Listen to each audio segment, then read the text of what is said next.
Alright, what's going on, you guys? So the A-scale clodbuster chassis is complete. So now I'm going to take a quick ride in my shop and I'll give you a little comparison between this and my full-size monster truck chassis.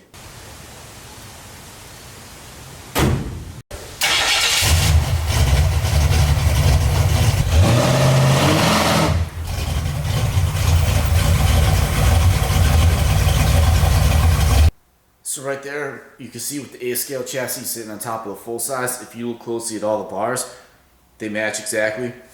Only a couple ones are different, and I'll show you. So I had to change this crossbar right here. If you look, it's raised up. That's to clear the electric transmission. On a full-size truck, it just goes straight across. But what I did was I matched the angle of this triangle and then the rear cage, so everything still matches there. And I also left those two vertical bars by the transmission area out because, again, I had to make room for the electric motor and transmission. But that's about it. Everything else is the same. So those are the only real differences. Everything else is pretty much right on. I also plan on adding like a driver with a seat and a steering wheel and all that. So I'm trying to build this thing to be like a scale looking realistic truck. I don't really want to make it like a speed machine or anything like that. I wanted to make a realistic looking scale truck. I've never built anything like that before. And as far as the full-size monster truck goes, I haven't really gotten too much done on it just because I'm waiting on parts. So I'm kind of at a standstill until I get a couple key components. But a few other things came in. I'll show you real quick. So those are the steering cylinders and the auto return for the rear steer. So right here is the power steering pump. Got the pump mount, reservoir, pressure relief valve, and all the couplers and everything. So I'm pretty much at a standstill until a couple more parts come in. The knuckles and the champagnes, I'm having billet ones made up. I could run these, there's nothing wrong with them. And it's usually the spindle that breaks on these trucks anyway, but I'm also having those made up. And then I gotta get axles made up. I could use these axles and respline them, but the problem is that they're kind of weak.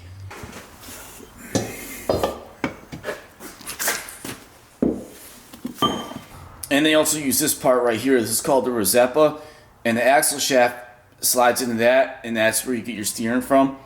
And that design's okay, but I'm having billet U-joint style axles made up, so pretty soon those will be done, hopefully. And so just a quick recap for anybody who didn't see the other two videos I did on this thing. So what I did was when I made this chassis, I built this jig chassis table, and I measured every piece of part off the full-size truck, and I converted it to a chassis table. So now every one I make after this one will be identical. And if you look at these two holes right here, there's a couple plates. That's a drill guide for these right here, so I know that those holes are all in the perfect place. I have them for these two. And on the back side of this, there's even more fixtures and everything for all the different pieces of the cage. That way everything's nice and square and I don't have to like just hold something up and eyeball it. I know it's perfect. And I keep like a bunch of pieces of angle iron and other pieces just to help make sure everything's square.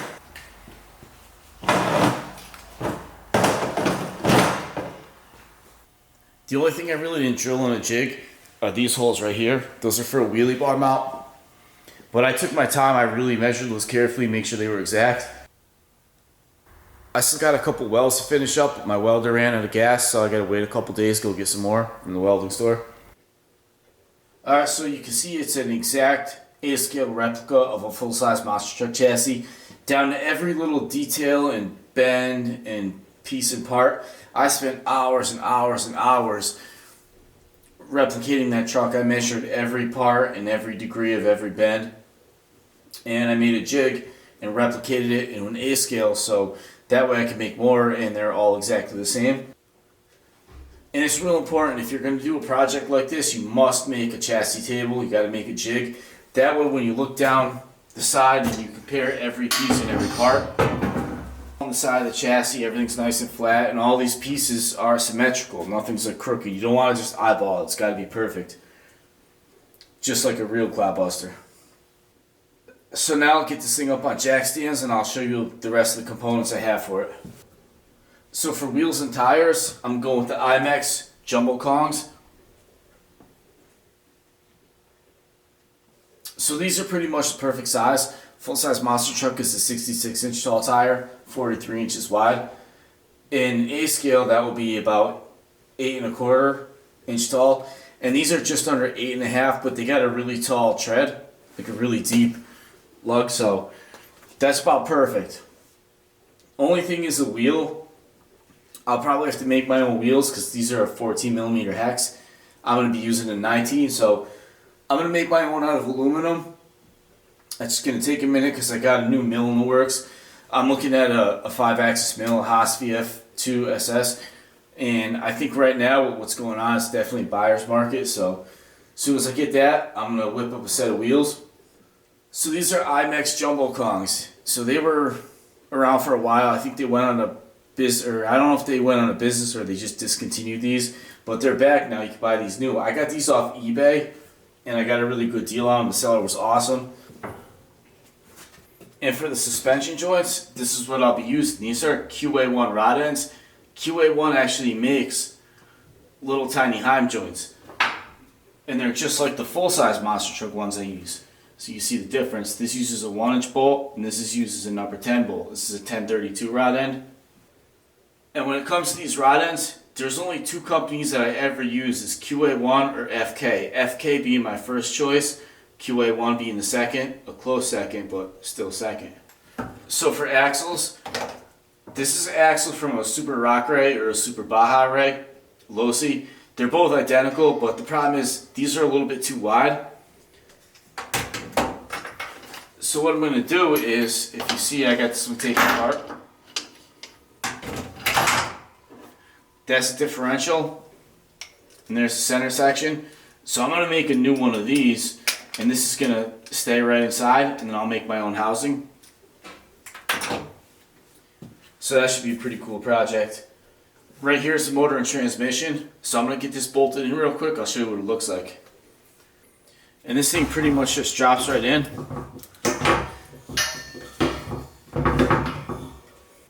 And in order to get to these bolts, I had to cut an Allen wrench down, but I figured that's okay because with real monster trucks, you got to make your own custom tools a lot. And for the speed control, I'll be using from the Super Rock Ray. Actually, this is a Super Baja Ray. So they're the same. Part number is DYNS2661. I know this is a Super Baja Ray because the on-off button has a shorter lead. If this were the Super Rock Ray, it'd be about this long. But it's the same part number. And I've run my Super Rock Ray on 8S for a long time. So that's what I'll be running this on. I know it's been reliable.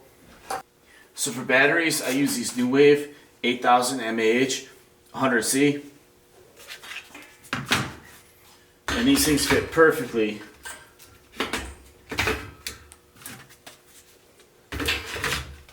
in the back. And I just run some Velcro around them.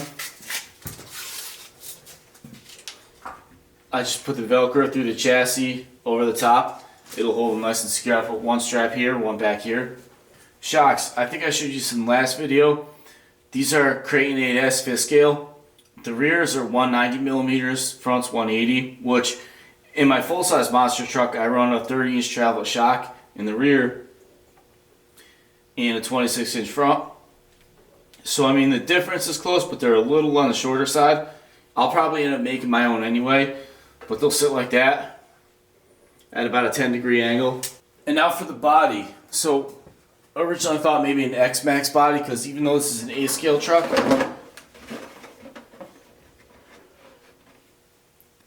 as far as wheelbase goes, X-Max body's good, but it fits funny and looks weird. I didn't like it. So I figured I would look around, see what else might be out there for size. So I looked up a bunch of RC vehicles, checking wheelbases, things like that. So I decided I'd take a gamble and pick up an Arrma Mojave body, because as far as like the wheelbase and everything, it looked close. So here's the Arrma Mojave body. Let's see how it fits on there. Look at that, that thing fits perfect like it was meant to be. If you take a look right here, even all these vertical bars and like the window supports, they line up perfectly, so you couldn't ask for a better fit. I thought I might even have to do some trimming, like maybe cut off the bedside and shorten this or lengthen it or whatever, just like you would on a full-size truck, but that's perfect. The only thing I'll probably have to do is trim the wheel wells a bit, but that's to be expected because running a big tire like the Imex Jumbo Kong is expected.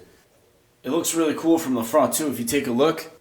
Even the body holes mount up perfectly in line with the shock towers, and these little notches in the hood line up with the windshield support bars.